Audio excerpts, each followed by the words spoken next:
Hey everyone, the time has come, man. You have no idea. I've been dying to do this one. I've had this one on my list for like 4 months, and now the time has come. The stars have aligned, and destiny will come to fruition. Let's watch this. The Prophet said, sallallahu ta'ala alayhi wa sallam,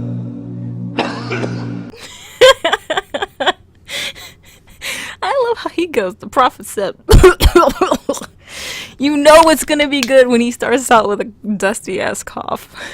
that the last people to come out to Dajjal or the Antichrist will be women.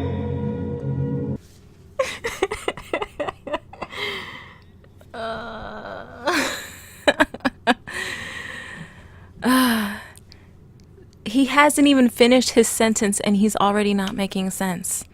The last people will be women, but I thought women were the stupidest people of the entire world. I thought that we were the majority of the dwellers of hell. Why would we be the last people to be tricked by the Dajjal? That's very interesting. So are you saying that men will be tricked first? That is just such a conflicting statement to make, since everybody knows that women are deficient in intelligence. The last people to come out to Dajjal or the Antichrist will be women. And a man would have to return to his home and tie down his wife and sister and daughter to protect and preserve them from Dajjal, the Antichrist. Wait, stop. The man will have to come home and tie down his female relatives. There won't be any men left because they'll all have succumbed to the whims of the Dajjal. There will only be women left. How does this make sense? Okay, all the men will fall victim first and then the women will be last. But then when it's the women's turn, you gotta tie those bitches down. Can we stop for a second and acknowledge that this crazy ass man really just said that a man is gonna have to go home and tie up his female relatives, his wife and his daughter and his sisters, to stop them from going somewhere, and that was totally normal. And there was no type of like, I mean, I know they're not gonna interrupt the guy while he's in the middle of his speech, but I can't help it. He really just said that, you're gonna have to tie them up, and there's no choice, and it's not like any court of law is gonna accuse you of false imprisonment or kidnapping or holding people hostage or anything like that, because it's totally normal to just tie people up all the time. I don't know what's going through this guy's head. This is the thing when they hear these quotes and they're like, Muhammad said it, so you gotta find a way to normalize it and jump through those hoops, right? Those mental gymnastics. You come home right now and you see a man, whether or not he has a big ass long beard doesn't matter, but if he has his wife and daughter tied up in the corner, are you gonna be like, and he's sitting there muttering about the Antichrist is coming to get him, are you not going to have him arrested and try to help them untie them? And even if the Antichrist were real and they were trying to go out and find him, it's not in his right to tie them up, because that's not going to help anyone. That's not going to stop them. If anything, that's going to make them want to go to the Antichrist even more, because it's like, well, you're not exactly, this is not a solution. Instead of talking to people, once again, we have to use physical force to impose on other people, to impose our will on people, because that was Muhammad's solution to a lot of his problems. Let me impose physical force on people because I don't know how to talk to people. Indicating that when Dajjal's mission is close to its climax, Giggity. something strange is going to sweep the world of women. That they are going to be deceived, utterly deceived. That what would appear to them to be the road to progress, which they will eagerly grasp and embrace, what would appear to them to be a revolution in the world of women, the likes of which mankind never witnessed before, would in fact be Dajjal's deception. Boom, dramatic music. You heard it here first, folks. Anything that appears to be progress is the Antichrist, and you better nip that shit in the bud. No progress allowed here. I believe you will share with me the view that the prophecy of the blessed Prophet Muhammad alayhi salatu wasalam is today being unfolded in the modern feminist revolution. Oh, good job. Good job. Bravo. The modern feminist revolution is the Antichrist. You know, you're not the first one who came up with this, and you won't be the last. This is just like, it's okay to be anti-feminist without trying to like bring prophecies into it and the devil and the Antichrist and all this stuff. Like nowhere in the so-called prophecies and predictions that were made about this character say anything about feminism and its so-called struggle for women's liberation. But that civilization also gave us... Can we take a moment to recognize that they spelled it civilization? I don't know what that word is. Women who are dressed and yet naked. All through history, women were always covered. But now, they are dressed and yet naked. Yes, all through history. You guys have to remember, all through history.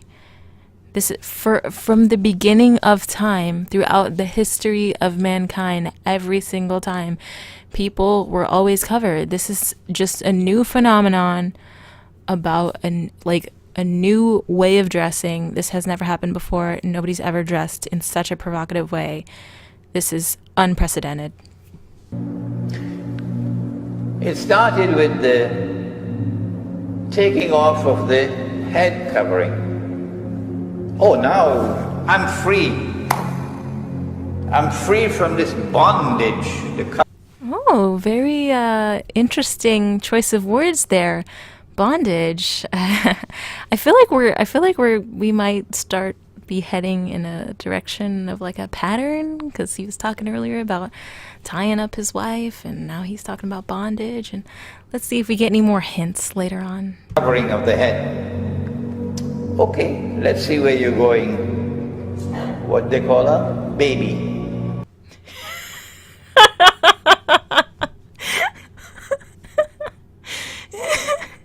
He said, what do they call her? Baby. Okay. I'm sorry, Muslim men don't call their wives that. I don't want to know what they call their wives. Baby. He said it like it was a freaking curse word, like it was a slur, like, oh, how dare you call her baby. It's the same as saying you slut. And then the arm is become bare. Oh, you're making progress. And then the skirt starts coming up and reaches up to the knee. Oh, you're making progress, and you're proud of your new freedom. And then she starts to become even more provocative in her dress. Allah has created her beautiful for men. Allah has created her beautiful for men? Don't you mean beautiful to men? Are you saying that he created her beauty specifically so men could enjoy it? Because that would mean that she's supposed to show off her beauty. And as she takes off her clothing, the provocation for men increases. Is this happening by accident? It starts over there, and then like a virus it spreads to the rest of the world.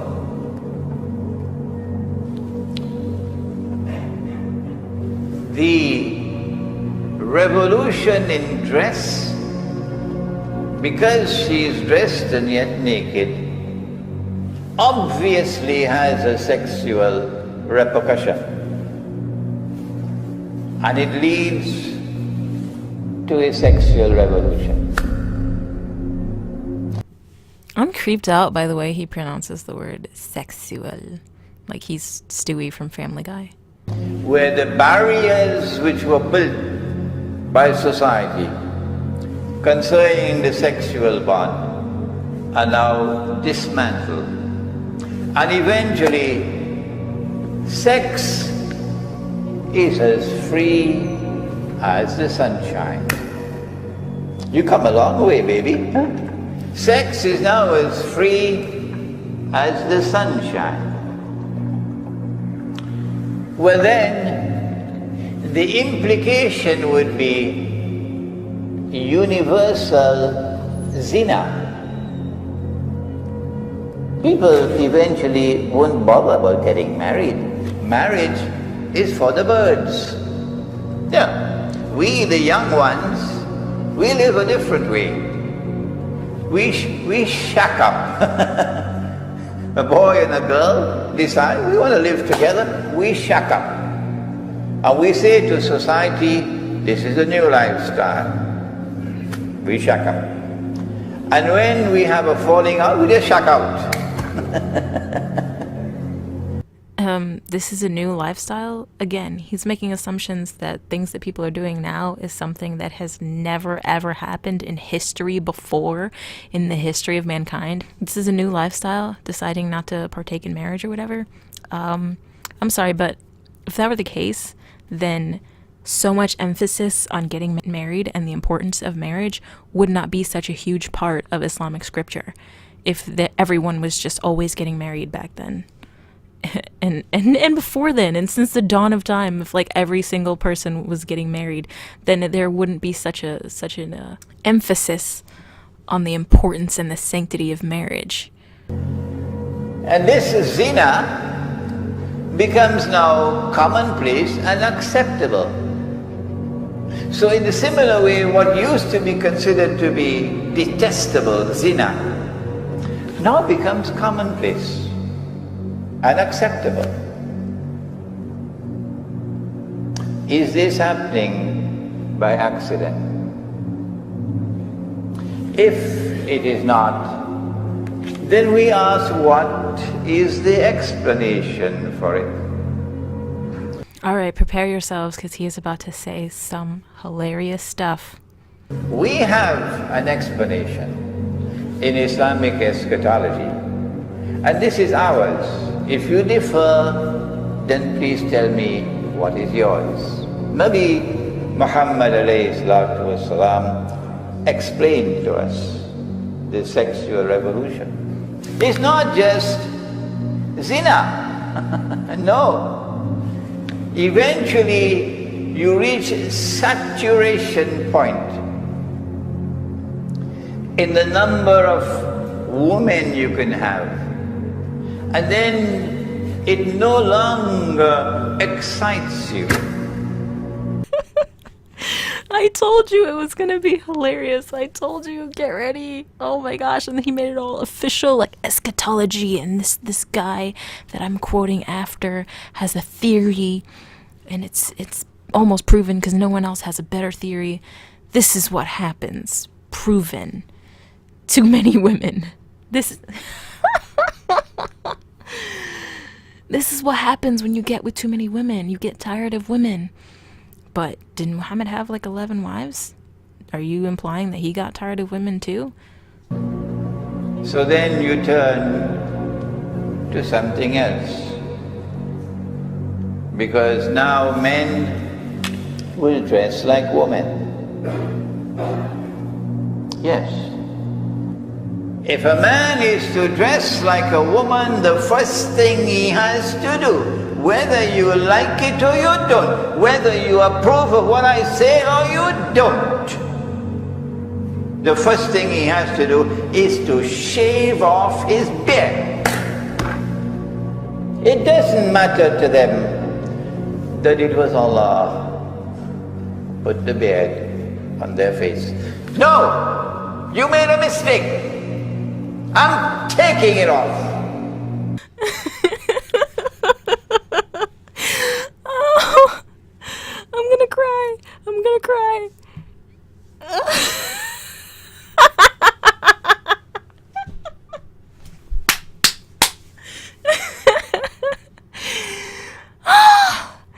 If you want to be trans, first thing you gotta do is shave off your beard.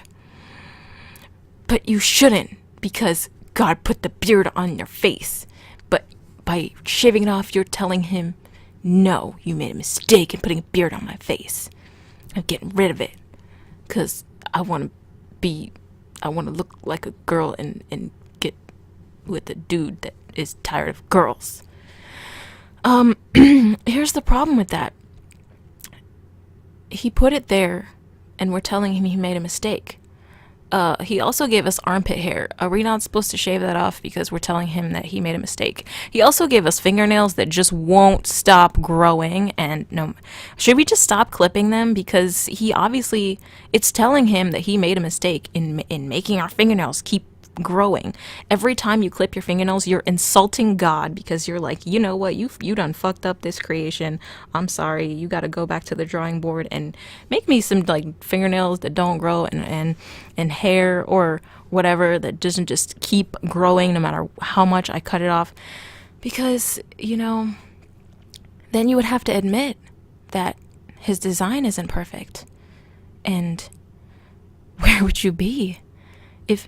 If this applies to the beard, it applies to every other part of the body, that every other strand of hair on your body, every fingernail, toenail, every secretion, anything at all in your body that you want to groom or use personal hygiene, forget about it.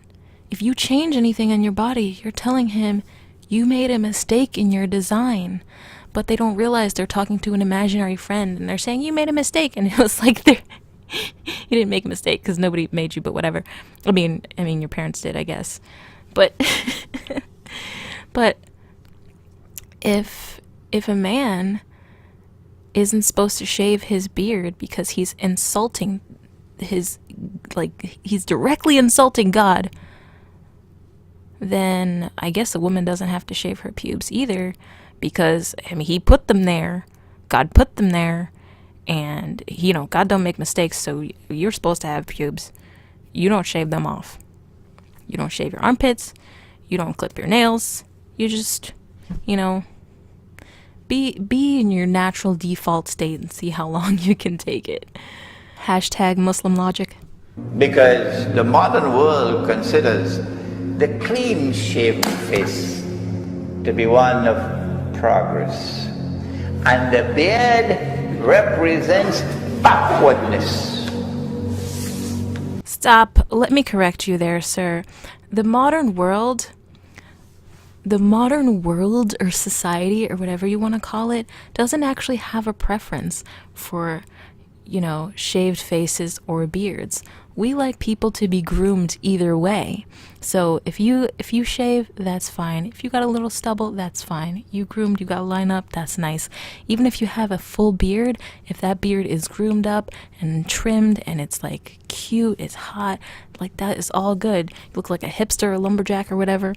The problem now is that he's saying the beard represents backwardness. No, the specific beard that is associated with the specific person that, I'm sorry to say, it's not the beard itself that represents backwardness in people's eyes. It's what it reminds people of, which is they're thinking specifically of your religion, which you want to then turn around and blame on your culture. So then they're going to say, oh, my bad. Oh, it's not your religion that's backwards. It's your culture that's backwards. My bad. So you have a backwards culture. And so then you're like, oh my gosh, you're attacking me because of my beard. No, you told them it was your culture. I can't even with this dude. So the first step on the road, if men are to dress like women, is to shave off the beard. Why would a man want to dress like a woman? Answer, so that he can attract another man. And so the sexual revolution eventually must spawn homosexuality and lesbianism. I'm going to use a word that's associated with like the devil's offspring. Spawn homosexuality and lesbianism. Dun dun dun dun. But what he's actually talking about is trans people. And I don't know, I just thought this was the most hilarious thing, because he's basically saying that if you got a lot of hot bitches around you and you see like beautiful women day in and day out, and you're bombarded by the media and just in general around you by beautiful women, and you get, the marketplace becomes oversaturated, and you just become numb to it, and you just become desensitized to women's hotness, and then you gotta look elsewhere. You just suddenly wake up and you're not attracted to women anymore, and you're like, now I'm attracted to trans people. Now I'm attracted to trans women, and I gotta mix it up. That's where attraction comes from, I guess. I've been doing it wrong all these years because I just thought that I was attracted to men, but maybe if I get exposed enough, I might start wanting to date a trans man, because men are not gonna do it for me anymore, and I just need to prepare myself for that day, apparently. How scary a thought, like the world this man must live in. But underlying, reading between the lines, this guy is basically admitting that he's afraid, he's like paranoid of hot women, because he thinks that one day he's gonna like start liking trans women, and he's just terrified of accidentally seeing trans women. And this is just so silly, because a lot of straight guys have this fear of falling victim to a trap, or accidentally admitting that a trap is cute and then finding out, oh sorry, I shouldn't use that word, that's derogatory, accidentally finding out that a woman is trans and was born biologically male, and then it's like, oh yeah, she's cute, and then it's like, oh, she still has her male parts. Uh-oh, like I have to go and reevaluate my entire life. Like, no, it's not that serious. You don't have to overreact. You can marvel at how far modern plastic surgery has come, and but the only time that really might be a problem for somebody is if they encounter in their everyday life, they're trying to date, and then they meet someone who doesn't disclose that information to them beforehand, and then they find out later, and that's a scary situation for both parties, because that's dangerous, because if you don't tell a guy beforehand and then he finds out, like, he might retaliate physically, punch you in the face, and like try to beat the shit out of you, because the men don't play with that when it comes to that. So if I was a trans woman, I wouldn't even take the chance and be like, let me just like slowly brush it against you and see how you take it. He might be like, oh, you know what? Well, it's there. I might as well. It's already there. It's in front of me. Like, no, if they're not down, why take the chance? Like, people are scared and paranoid, and you gotta. But this guy in particular, I'm sorry, he's either afraid of finding out he's attracted to a trans woman, or it's like already happened and he low-key is already attracted to beautiful trans women that he might have seen before. He's like, he had to go through like 5 different steps. He's like, everybody starts out straight, and then there becomes too much, like you take off your clothes and then everyone becomes over sexualized, and then there's a supply and demand chain where all of a sudden there's a huge demand for trans, and then there's a huge supply for trans, and then people wanting to become trans, and then after they become trans, they go, well, not that they become trans, but after they transition, they go, well, you know what, I think I realized that I'm gay, or that I want to be gay, because you gotta remember, it's a choice. It's just a freaking mess with this guy. I knew it was gonna be a mess. I knew it. Inevitable. And that is already occurring in the world today. But that's not all. Eventually, you have to search beyond homosexuality and lesbianism to get your high. Nothing else is working now, and I'm in search of that high, to become high. So then you turn to children. No. He did not just go there. You know, I was sitting here having a good time. I was like, oh, this is going to be funny. This is going to be comedy. But he did not just have the nerve to bring in underage people into this conversation. First of all, he said some dumb shit about getting you high, and then you have to be more and more sexually depraved each time in order to satisfy your urges. And that's the most ridiculous. How does that...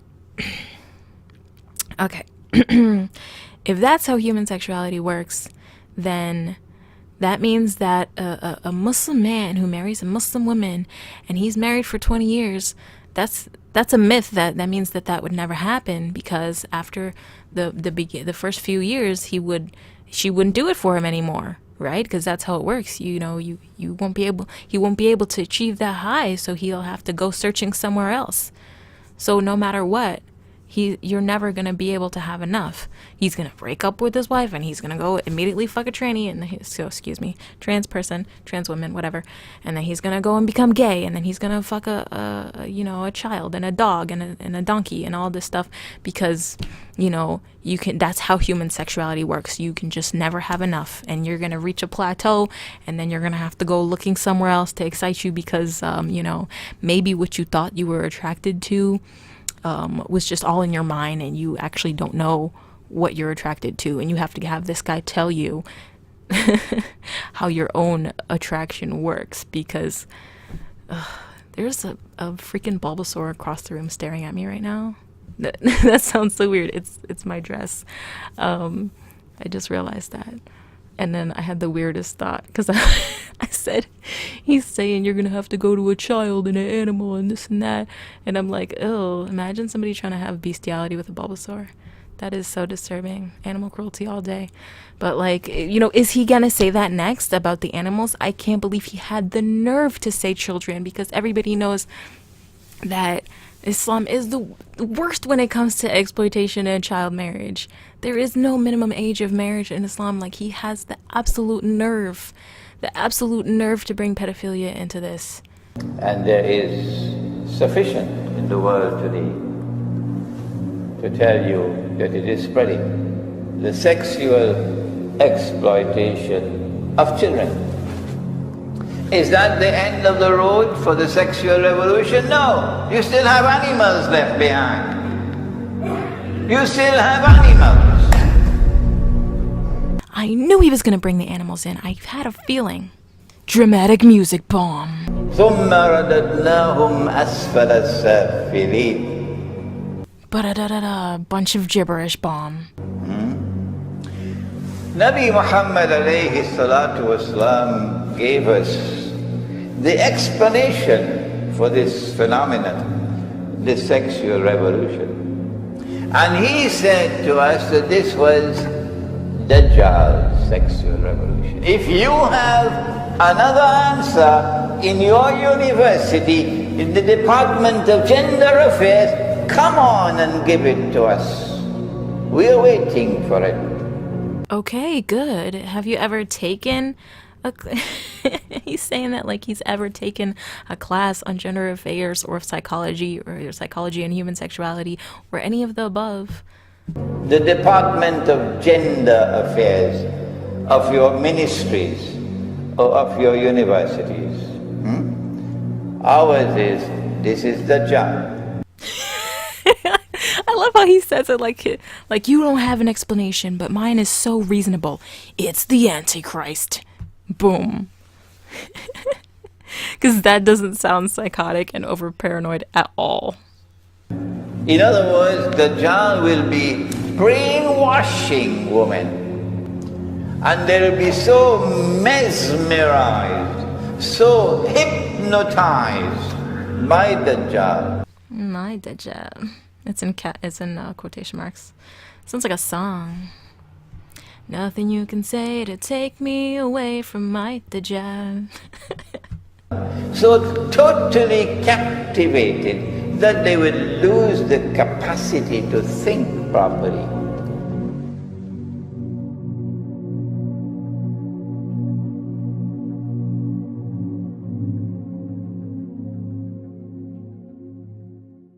That's it? That's the end? I can't believe it. I almost wanted to see what else this guy had to say. This is a hot mess. Alright, you guys. I'm gonna leave it to, I'm gonna leave you guys to think a lot about what he said. So anyway, hope you guys enjoyed, listening to the ranting and ravings of an old lunatic. In the defense of his audience, some of them did not, agree with a lot of the stuff he had to say, and they let him know in the comments that, hey, this is a Muslim person, but, you're a little bit off on this one. But the scary thing is a lot of people did agree with him, and they came out and they said, you were saying a lot of stuff that I've secretly been thinking and I didn't want to say out loud or admit. And I think I might have peeped in a link somewhere that he made a part 2 of this speech. So I don't know if I'm gonna be able to sit through another one. But anyway, love you guys. We'll talk later. And stay happy. Bye.